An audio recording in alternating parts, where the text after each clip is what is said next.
ppap checklist. What is ppap? Production Part Approval Process. ppap is an 18-step guideline for original equipment manufacturers, OEMs, and suppliers. ppap documents show that OEMs and suppliers understand customer specifications and ensure that their manufacturing process consistently produces conforming parts at the quoted production rate. Customers examine the ppap documents and determine the production part approval process status, fully approved, interim approval, or rejected. A ppap checklist is used by quality managers to comply with all customer specifications, manufacture conforming parts, and ship them as scheduled. This comprehensive ppap checklist includes detailed questions for each of the 18 production part approval process guidelines, from design records to part submission warrant. Use this mobile-ready ppap checklist to easily perform the following. Specify the part name, number, and submission level. Capture and store unlimited photos for ppap documentation of material tests. Sample production, etc.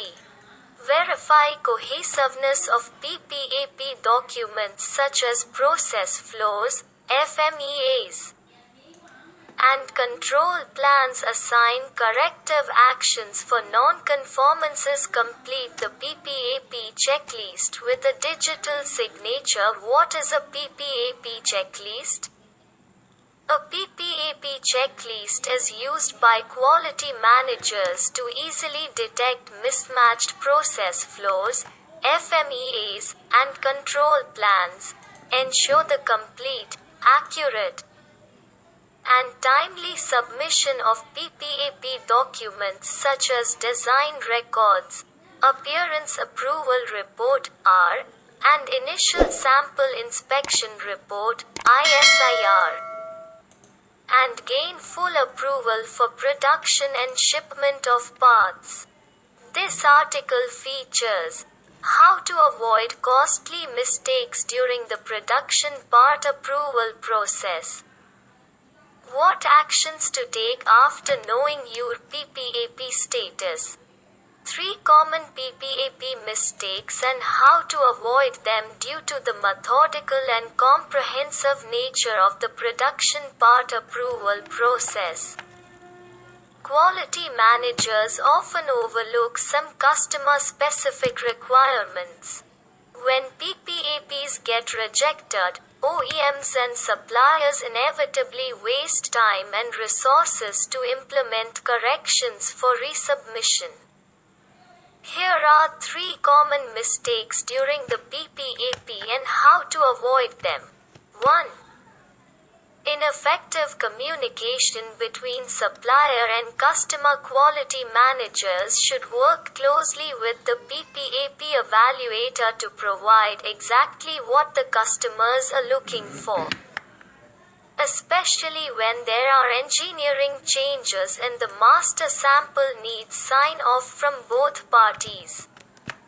During the contract review, clarify customer specifications with FMEA teams, design engineers, and manufacturing personnel to facilitate effective communication in the manufacturing facility as well. 2.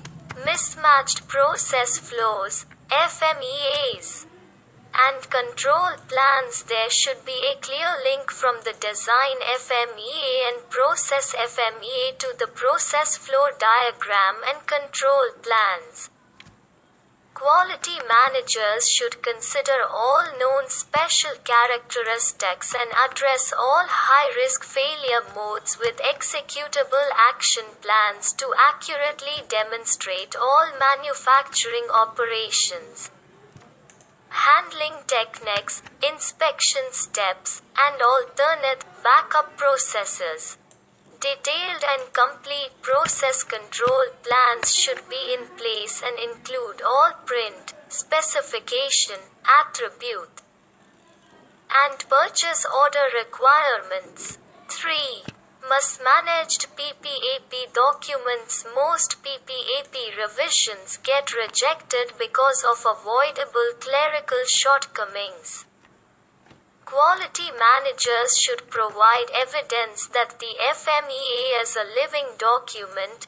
A special characteristics deviation waiver is available, and non-conformance in any of the ppap documents is resolved before submission.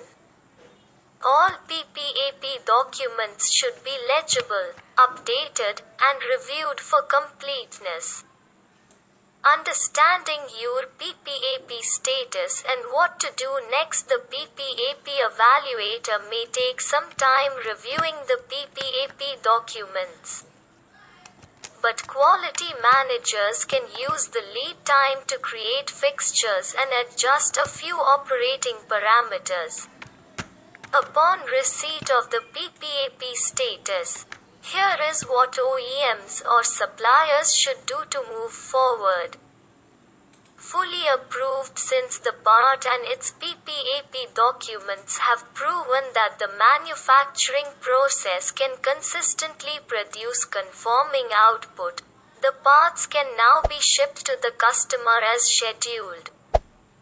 OEMs and suppliers prevent costly production delays when they meet or even exceed customer expectations.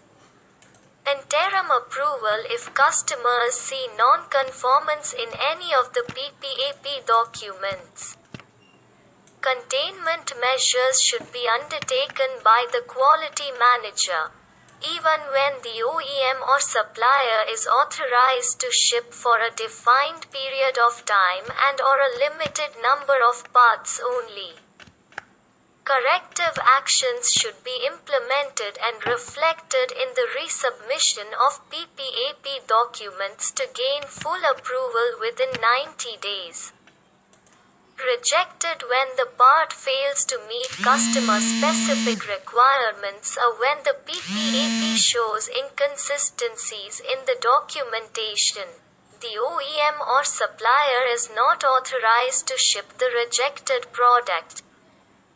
Quality managers should execute corrective actions based on what the customer established as the reason for rejection, and revise ppap documents accordingly before resubmission.